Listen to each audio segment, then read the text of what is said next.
इस वीडियो के अंत तक आपको इस पाठ से संबंधित संपूर्ण जानकारी व प्रश्नों के लिखित उत्तर मिलेंगे। नमस्कार सभी को, हिंदी कला केंद्र में आपका स्वागत है। अगर आप इस चैनल पर नए हैं तो पहले इसको सब्सक्राइब करें व बेल आइकन को दबाना ना भूलें ताकि नए वीडियो का नोटिफिकेशन सबसे पहले आपको मिले। बच्चों, आज हम पढ़ने जा रहे हैं हमारी हिंदी की पुस्तक सारंगी की कक्षा 2 का पाठ 17, जिसका शीर्षक है बरसात और मेंढक। तो बरसात और मेंढक का बहुत ही गहरा संबंध है। कैसे है ये बात हम आगे इस कहानी में जानेंगे। बरसात यानी बारिश और मेंढक, तो ये देखो बच्चों, आपने मेंढक तो देखा ही होगा, जो बारिश के समय टर टर की आवाज करता है। हमारी आज की कहानी में बताया गया है कि जब मेंढक टर टर करता है तब बारिश आती है। तो चलिए बच्चों, शुरू करते हैं आज की ये कहानी, जिसका नाम बरसात और मेंढक। सोमारू और कमली जंगल घूमने गए। तो ये दो बच्चों के नाम है, सोमारू और कमली।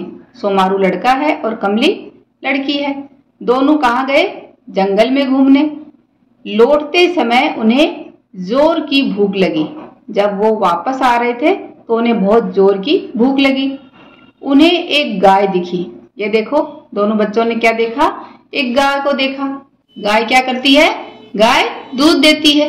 तो कमली ने गाय से कहा, जरा सा दूध दे दो तो भूख मिटे। तब गाय बोली, मेरे खाने को घास ही नहीं है। गाय क्या खाती है? हरा हरा घास। तो गाय बोली कि मेरे खाने के लिए क्या नहीं है?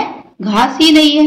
मुझे हरी हरी घास खिलाओ तो मैं दूध दूं। तो गाय ने अपनी बात बताई कि भाई मुझे हरी हरी घास खिला दो तो मैं आपको दूध दे दूंगी। कमली और सोमारू चले घास लाने। दोनों कहाँ चले? घास लाने के लिए। घास कैसी होती है? हरी भरी। पर घास तो सूख कर ये देखो ऐसे पीली हो गई थी। घास ने कहा, घास को क्या चाहिए? खाद और पानी। तो घास ने कहा, मुझे पानी दो तो मैं खाने लायक बनूं। अगर आप मुझे पानी पिला दो तो मैं खाने लायक बनूं। तो दोनों क्या लाने गए फिर? पानी। पानी कहाँ मिलेगा? पानी नदी से मिलेगा या तालाब से मिलेगा। तो दोनों नदी के किनारे गए। कमली और सोमारू चले पानी लाने, पर नदी तो सूखी पड़ी हुई थी क्योंकि नदी में पानी नहीं था। पानी कहाँ से आता है नदी में? बारिश से या बरसात से। नदी ने कहा, बरसात हो तो मुझे पानी मिले, बिना बारिश के मैं पानी कहाँ से लाऊं। तब कमली और सोमारू चले बादल लाने, क्योंकि बारिश कहाँ से आती है? बादलों से। पर बादल तो बिन बरसे टंगे थे। तो ऊपर आसमान में उन्होंने देखा बादल तो थे, पर वो बिना बारिश के ही टंगे थे। बादल बोले, मेंढक टर टर बोले, तब तो हम बरसे। बादलों ने क्या शर्त रखी कि अगर मेंढक टर टर करके बोले तब हम बरसेंगे। तब कमली और सोमारू चले मेंढक के पास। कमली और सोमारू चले मेंढक के पास। मेंढक बोले, हम बाहर निकलते हैं तो बच्चे हमें पत्थर मारते हैं। आपने भी देखा होगा बच्चों कि कुछ शरारती बच्चे जब मेंढक बाहर दिखाई देते हैं तो उनको पत्थर मारते हैं। तो मेंढक कह रहे हैं कि जब हम बाहर निकलते हैं तो कुछ बच्चे हमें पत्थर मारते हैं। दोनों बोले, दोनों कौन? कमली और सोमारू बोले कि जो हुआ उसके लिए माफ करो, कि पहले जो भी हुआ उसके लिए माफ कर दो। अब से तुम्हें कोई पत्थर नहीं मारेगा। दोनों ने प्रॉमिस किया मेंढकों से कि आज के बाद तुम्हें कोई पत्थर नहीं मारेगा। तब मेंढक मान गए। ऐसे बच्चों, आपके पास भी अगर आपका कोई दोस्त कोई बात लेकर आता है या सहायता करने के लिए बोलता है तो आप भी उसकी बात मान लेते हो ना। वैसे ही मेंढक भी मान गए और फिर टर टर करने लगे। मेंढकों की टर टर सुनकर बादल आ गए और उन्होंने क्या किया? झूम कर बरसे। तो बादलों के बरसने से क्या हुआ? नदी में पानी बहने लगा। मेंढक फिर टर टर और ज्यादा करने लगे, नदी में नहाने लगे। कमली और सोमारू ने नदी से पानी लाकर किसको दिया? घास को दिया। तो ये देखो घास कैसी होगी? हरी भरी। घास हरी हो गई। दोनों घास लेकर फिर गाय के पास गए। गाय ने घास खाकर क्या दिया? दूध। कमली और सोमारू ने दूध पीकर अपने घर की राह ली। घर की राह लेना यानी अपने घर की ओर चल दिए। राह का अर्थ है रास्ता। दोनों दूध पीकर अपने घर की तरफ चल दिए। इस तरह बच्चों, कमली और सोमारू ने दूध तो पी लिया, लेकिन इस कहानी से हमने क्या जाना कि हमारे जीवन में बारिश यानी पानी का कितना महत्व है। बिना बारिश और पानी के हमारा जीवन संभव ही नहीं है। अब इस कहानी के अभ्यास प्रश्नों को देखते हैं। बातचीत के लिए आपको ये कहानी कैसी लगी? तो ये कहानी मुझे बहुत अच्छी लगी और ये भी पता चला कि बारिश पर हम कितने निर्भर हैं। बारिश के बिना हमारा जीवन असंभव सा है। मेंढक सोमारू और कमली की बात क्यों मान गया? क्या आप होते तो मान जाते? जब सोमारू और कमली ने मेंढक को अपनी परेशानी बताई तो मेंढक उनकी मदद करने के लिए मान गया। अगर मैं मेंढक की जगह होती तो उस समय मैं भी मान जाती, क्योंकि किसी की मदद के लिए मानना चाहिए। कहानी से लिए गए वाक्यों को पढ़िए।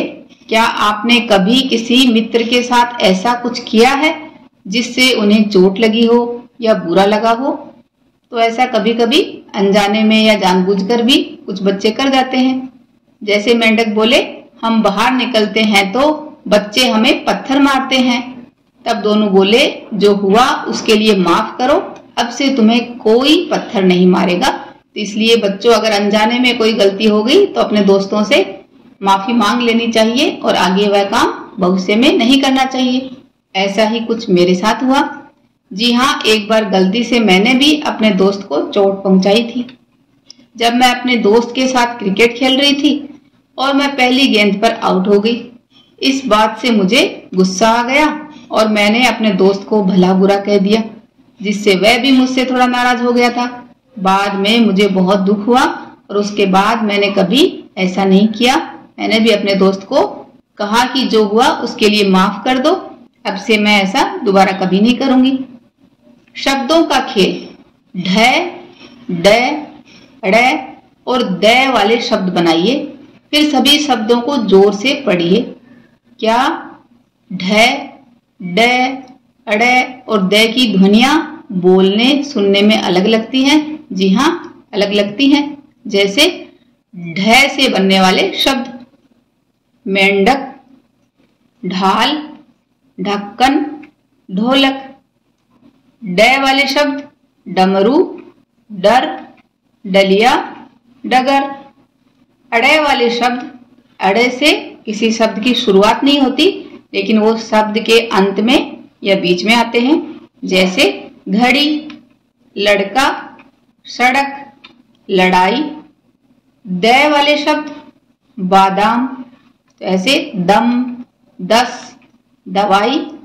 ऐसे ही बच्चों ढ, ड, अड़ और द से एक एक शब्द आप मुझे कमेंट बॉक्स में लिखकर बताना, जिससे मुझे पता चलेगा कि आपको कितना समझ में आ रहा है। चित्रकारी और लेखन। कमली और सोमारू ने घर जाकर क्या किया होगा? चित्र बनाइए और कहानी को आगे बढ़ाइए। तो कमली और सोमारू घर जाकर उन्होंने गाकर दूध पी लिया होगा और दिन भर उन्होंने इतना काम किया तो थक गए होंगे, इसलिए रात को जाकर सो गए। आनंदमयी कविता। तो बच्चों, ये एक प्यारी सी कविता है जिसको एक साथ पढ़ लेते हैं। उठो उठो पत्ती बोली, चिड़िया बोली, हुआ सवेरा, उठो उठो। छाई लाली, आहार निराली, मिटा अंधेरा, उठो उठो। आलस त्यागो, प्यारे जागो, आंखें खोलो, उठो उठो।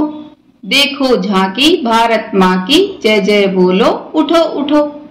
बच्चों, इस कहानी को एक बार फिर से पढ़ें व समझें। साथ ही ये पता करो कि मेंढक क्या क्या खाता है। ये बात आप मुझे कमेंट बॉक्स में लिखकर बता सकते हो। बारिश का पानी पीने लायक होता है या नहीं, इस बारे में अपने माता पिता से जानें। सुझाव व सुधारों के लिए कमेंट बॉक्स में लिखें।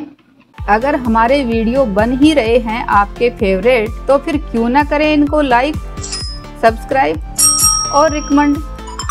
हमें और बेहतर बनाने के लिए आप कर सकते हैं कमेंट। धन्यवाद।